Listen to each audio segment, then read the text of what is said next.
Thank you, Quiet.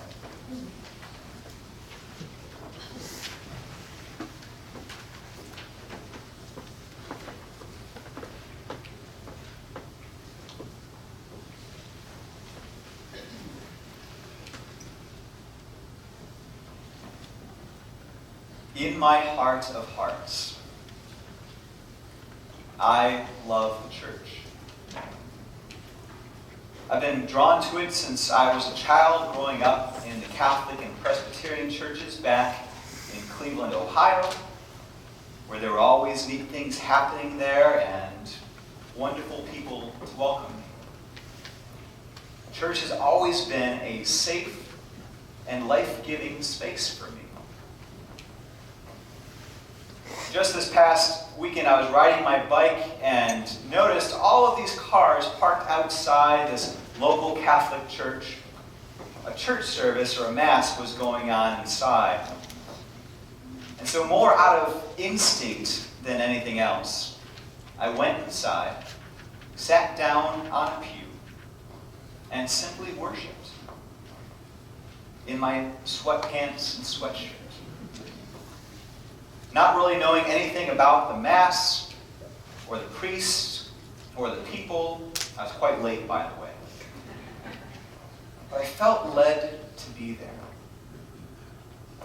And as I looked around, I noticed that there were others who felt just as led. Families with children, seniors, singles, young adults, all of them gathered in that particular place and time to simply worship. And with all of this in mind, maybe this is easier to say now that you've all already voted to approve my terms of call last week. But here's a bit of a confession for us to think about. And maybe you've had similar thoughts in your own life. And maybe this makes me a bad Presbyterian, but if I had my way, if church really looked the way I dream about it, then I would have worked myself out of a job. And let me explain. When I dream about the church I love, what really is evident in the dream is that members of the church community would feel empowered to lead everything. And this isn't completely uncommon, by the way. The Mormon church, the Quakers, and many smaller church communities live into this model, some by design, some out of necessity, being church without professional staff or even physical churches at all. Now, as Presbyterians, we actually do a pretty good job to live into this ideal, as we have in our Constitution unique responsibilities within membership and much authority given to the session, which is made up of church members. After all, the word Presbyterian means rule of elders. But I keep on thinking about this dream of mine. What would it look like if I worked myself out of a job? Our community could take turns speaking each week during worship on how God is moving through Scripture and in our own lives. Our community could visit with those in need, the sick, the aging, the lonely, and people would feel connected to the church even if they weren't able to make it to our events. Our community would use their skills and professional and life experiences to teach others in the community in educational classes and forums. Our community would share communion with one another and celebrate baptisms. It would be our community who would envision the future, do the administrative work of the church, organize our community efforts, and dream dreams as we steward the larger mission of Valley Community together. So you may be thinking to yourself, wait a minute, don't we already do most of those things? Well, yes and no. Yes, many of the things I mentioned are shared responsibilities between the pastor and our members in leadership. But no, not all of us do these things. In fact, in most congregations around the country, it's usually less than 20% of the total church body that perform more than 80% of the work. If you actually like particular numbers to Valley Community, some members of our session would be happy to share those with you also.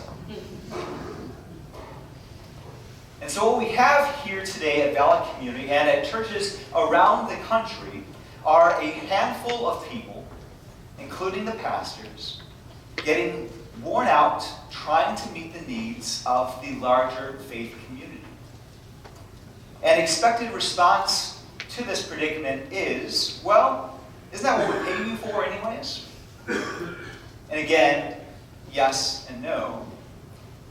Yes, pastors have taken on a particular professional role in the life of churches, just like many other professions have in our society as times continue to evolve. But if we were the same church of the New Testament text, what are the possibilities for Valley Community? It seems that for Valley Community and many churches around this country, we as a society have become comfortable with the notion that church is meant to serve us, instead of us serving the church. Many people come to worship to watch music, not necessarily to sing ourselves. Many come to listen to great preaching, but not necessarily to interpret the text for themselves. Many come to attend educational programs that are led by accomplished lecturers, not to share of our own life experiences. We go to churches, quote unquote, to get married or to get buried, as a service more than anything, not to share in these life transitions as a community of faith. Many of us go to church and give money to mission programs. But many of us also don't want to actually feed the hungry or give shelter to the homeless. You see what I'm getting at? There seems to be a bit of a disconnect between our identity and very livelihood as a community of faith on one end, and this Western consumer-driven individualist society on the other. So what could it look like if I worked myself out of a job?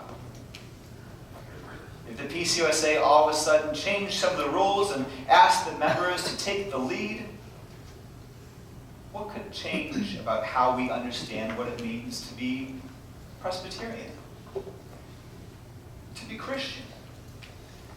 How would our participation, how could that change or evolve for us individually and as a church?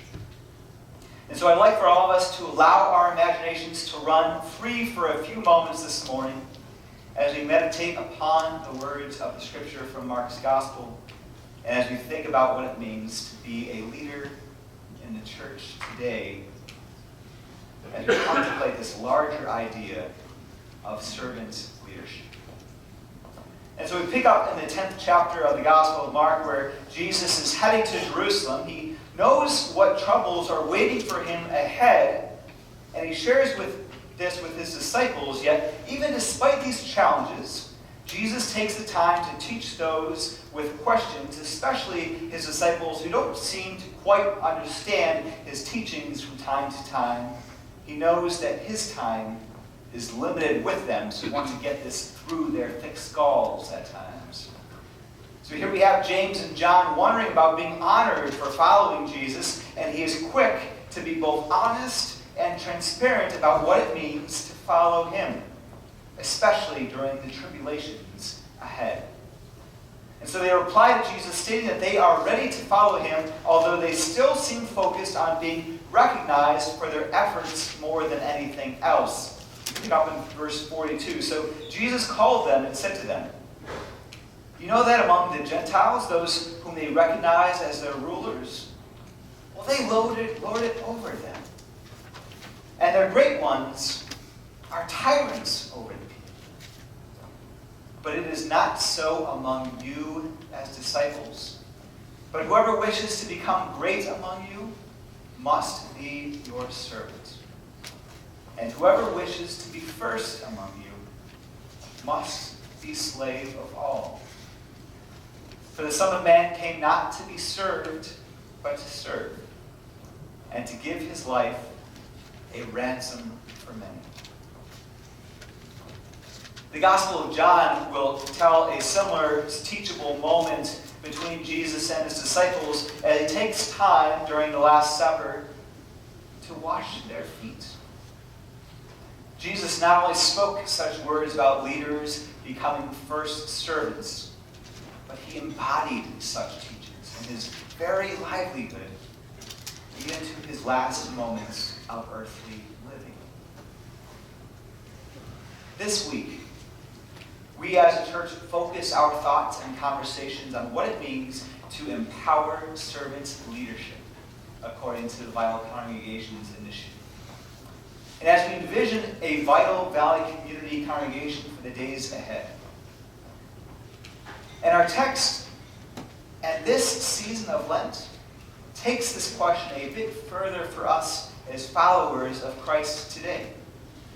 What does it mean for each of us to follow Jesus today, each as leaders within this community? How can we understand our participation in this community called Valley in light of such a message and teaching? What could it look like for each of us to embrace the identity of servant leader as we head out these doors and back to our neighborhoods, our families, and friends? Friends, the good news for us today, we are each individually called to lead in our daily living as Christian community, and we do so from the posture of servanthood. So let me be clear about this. Our individual lives and actions make up what we understand collectively as this community here. And we all have gifts to share in leadership. So let's discover how you are being called to participate in leadership within this community today. We all have gifts to share, and this is our invitation to acknowledge these gifts and glorify God in our service to others.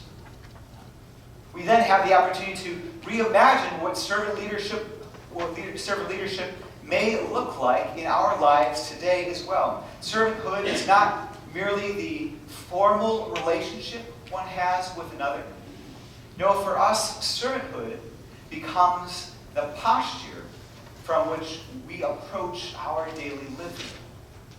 And in this same way, the notion of leadership becomes then less about formal roles and more about how we understand that our very daily actions become an extension of our leadership in the world today. Today we celebrate that in our journey to the cross during this season of Lent, we come alongside people like James and John, good people who wish to do right by Jesus. And this is our livelihood as well. We wish to do right by him. Friends, Jesus tells us how to do this. We are the church. And may our daily living exhibit the same posture which Jesus models for us. Servant leaders, ready to serve and lead by individual example, as together we emulate God's beloved community here on this earth. May all of God's children say, Amen.